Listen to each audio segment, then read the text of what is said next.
किताब मुकद्दस में से यूसाया की किताब के 50वें बाब की तिलावत।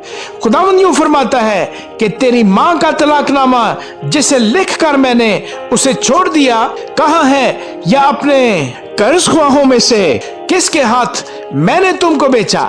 देखो तुम अपनी शरारतों के सबब से बिक गए और तुम्हारी खताओं के बायस तुम्हारी माँ को तलाक दी गई। बस किस लिए, जब मैं आया तो कोई आदमी न था और जब मैंने पुकारा तो कोई जवाब देने वाला न हुआ।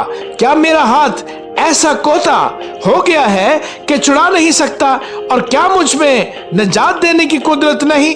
देखो मैं अपनी एक धमकी से समंदर को सुखा देता हूँ और नहरों को सहरा कर डालता हूँ। उनमें की मछलियां पानी के ना होने से बदबू हो जाती हैं और प्यास से मर जाती हैं। मैं आसमान को स्याहपोश करता हूँ और उसको टाट उड़ाता हूँ।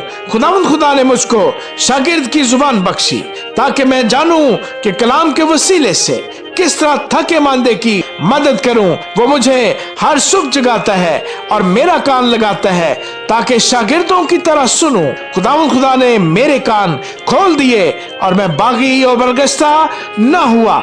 मैंने अपनी पीठ पीटने वालों के और अपनी दाढ़ी नोचने वालों के हवाले की। मैंने अपना मुंह रुसवाई और थूक से नहीं छुपाया, पर खुदावंद खुदा मेरी हमायत करेगा और इसलिए मैं शर्मिंदा न होऊंगा। और इसीलिए मैंने अपना मुंह संगे खारा की मानद बनाया और मुझे यकीन है कि मैं शर्मसार न होऊंगा। मुझे रास्तबाज ठहराने वाला नजदीक है। कौन मुझसे झगड़ा करेगा? आओ हम आमने सामने खड़े हों। मेरा मुखालिफ कौन है?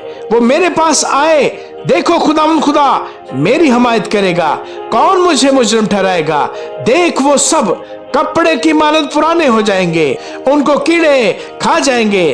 तुम्हारे दरमियान कौन है जो खुदावंद से डरता और उसके खादम की बातें सुनता है, जो अंधेरे में चलता और रोशनी नहीं पाता? वो खुदावंद के नाम पर तवक्कुल करे और अपने खुदा पर भरोसा रखे।